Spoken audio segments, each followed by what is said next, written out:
Hey everybody, welcome to The Bottom Line. I'm Michael Nolan. Tonight we're going to be talking about Dee Snider of Twisted Sister fame. Some of you may be asking yourselves, whoa, wait a minute, Michael has never covered Twisted Sister on this channel, nor has he even mentioned Dee Snider. Well, you'd be correct, but you know what? There's a first time for everything, because Dee has a whole lot to say about the dreaded NEFT syndrome that's suffered by so many people worldwide today. Now, the NEFT syndrome is the NeverEnding-Farewell-Tour syndrome that is suffered by sad and decaying former rock gods alike, as well as some wishful thinking fans indeed. And it is a sad condition to have, no doubt. But you know what? Dee thinks it is a concern, and I happen to agree with him. But you know what? He thinks that we should all be crying out at the top of our lungs, "We ain't gonna take it. We ain't gonna take..." Well, you know the rest.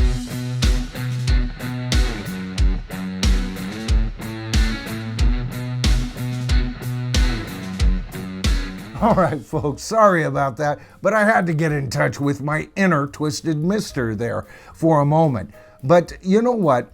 No matter what you think of Dee Snider or the band Twisted Sister, I think they put out some really great stuff myself, but I wasn't a hardcore fan. But the one thing I can say is that Dee has always been one of those very vocal people, and most of the time I will tell you that I don't care for rock stars who go beyond just the rock venue and get involved in politics and all of that. But you know, Dee's entering into the ring of public discussion all started when a group of people thought that they could label albums and give parental warnings on albums, and he saw this as limiting free speech and spoke before a House committee about it. And you know what? It was interesting, because when I heard his thoughts on that, I thought, God, this guy is at least intelligent, whether you agree with his positioning or not. See, I agreed with him. Labeling and giving parental warnings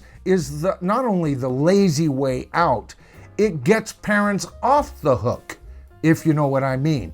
Parents should always be listening to what their kids are listening to, and then do their preaching and teaching within the home. That's called being a parent. But let's get back to his thoughts on these farewell tours that he's talking about. We're going to turn our attention to an article that includes an interview with Dee, okay? So we'll get it right from the horse's mouth and see what the man has to say here. The article starts off by saying Dee Snider recently called out or alluded to KISS, Ozzy Osbourne, and the Scorpions when voicing his disdain for rock artists who continue to perform after mounting a farewell tour. His answer came in a live question and answer interview with Rock City Music Company. Now, the very next paragraph says, Snider's no-holds-barred response emerged after the musician, author, and Twisted Sister singer gave his thoughts about aging in rock. The 68-year-old suggested that he'd rather stop performing than give a subpar performance later in life. All right, so first of all, let's just talk about that. I've always said that I believe that musicians should tour as long as they are up to the job. If they are so damn rusty that they're relying on backing tracks, or they are mimicking their vocals to a backing track, or they have ghost musicians or singers in the background that the audience isn't aware of, baby, it is freaking time to hang it up. Now, concerning his refusal to get old on stage in front of his audience, he says, I don't want you guys to watch me age out. I read a review once that said, and it was a positive review about the Twisted reunion, but it said when a band reunites and is good, it makes you feel young again. But when they're bad, it makes you feel how old you are. But here's where he is right now, okay? He says, people coming to see Twisted, coming to see me. People are smiling. I'm not a bitcher or a moaner, but I've had knee surgery, shoulder surgery, throat surgery, neck surgery. I can't lift my arms. It hurts when I throw the horns. So I'd rather walk off with dignity and leave you guys with a positive memory, saying you wanted more, than to overstay a welcome and say, gee, why doesn't the guy get off the stage? Now, Dee also gave quite a compliment to Alice Cooper, and I've got even more respect for the guy for that. Alice was a very important influence when he developed his own stage presence, and he loves the way that Alice is currently performing. He says he can't wait to see Alice singing I'm 80 instead of I'm 18. But you know what? Alice still has the energy, and Alice is still creating new music. Alice deserves to be raking in the big dough that bands like the Eagles, I mean, my God, you've got one Eagle left. Now, some of you may be saying, if you're new to the channel, hey, wait a minute, Joe Walsh and Timothy B. Schmidt are still there, so there's 3 Eagles. You'd be wrong, because Timothy B. Schmidt and Joe Walsh were never, ever signed on as official members. The last person signed on to be an official member beyond the 4 original Eagles was Don Felder, and he was illegally and immorally fired from that band. So what do we have on the road today? We have 1 former Eagle, 2 hired guns, some country singer to make up for the fact that his songwriting partner is no longer there to sing his songs, or that former songwriter's son on the scene. All right, so why isn't this tour billed as Don Henley and Friends? Foreigner, same thing. You know I love Foreigner. I just did a video on them. I think they're one of the most amazing rock bands of the classic rock period. However, the band that's out there touring right now isn't Foreigner. And for my reasonings on that, take a look at my playlist. I've got several videos on them, all right? But here's the thing. I just heard that Foreigner is adding dates to their farewell tour that was supposed to end next year in 2024, right? Well, they're adding 2025 dates now.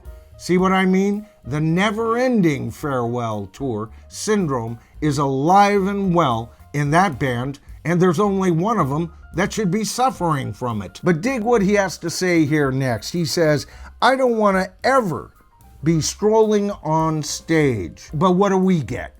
We get Phil Collins being carted out on stage where he should have been in a wheelchair, but he just didn't want that image, and he sat like an aging old man, which is what he is. Genesis isn't putting out new music. Phil Collins isn't in the business really anymore, but we get him carted out on stage one more time. Now he goes on to make fun of Ozzy by saying, hey, listen, man, when you sell your last No More Tours t-shirt, that should be the end of it. And he also goes on to talk about that he's not for aging rock stars to retire. That's not his point at all. What he's saying is that as long as any artist is still creating and having something to do with the evolution of music, they should be out there performing and given proper due for doing so. But what did I mean by this dreaded NEFT syndrome being suffered by wishful thinking fans? Well, as a mob mentality, the fans buy as a mob mentality. I've been part of that mentality in the past myself. But here's the thing. When fans are so gullible that their main reasoning, and you can see it in the comments on a dozen YouTube channels that talks about this. This is my last chance to see him, Gertrude. Well, I don't know, George. Maybe we should go see them. And 2 years later, they're buying a whole other set of tickets and farewell tour t-shirts to go right along with them. In the meantime, prices go up, original fans' attendance declines. You see, they're not going to pay that kind of crap. First of all, they may be on a fixed income, all right? That would be a reality, and they're going to go to less concerts anyway. But a whole lot of them are just not that damned easily fooled. I know that's true for me. I could still afford to go to a concert or two or 3 or 4 a year, but I'm not currently because I don't see anything out there in my area that I'm willing to go to. And that includes that damned dome in Las Vegas. But here's my question to the tribe. Have any of you ever suffered from this syndrome? I know I have. It was a tough recovery, but I eventually got back on my feet.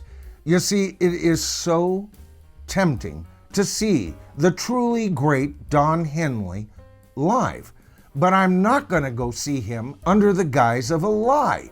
Now, that doesn't mean I don't think he's not one of the greatest songwriters and vocalists in rock. The man is amazing. His talents are amazing. I don't like him as a person, but as an artist, he's right up there as one of my very favorite artists of all time. Now, I want to hear from all of you on this. I want to hear about other bands that are guilty of this, all right? I could have easily covered a dozen bands for this video alone and still had another dozen off in the wings for part 2. But I'm not going to go in that area. As usual, I'm going to end my part of the discussion by inviting all of you to conclude it. Let's get a consensus within the tribe. What do you guys think? Is this a real syndrome or not?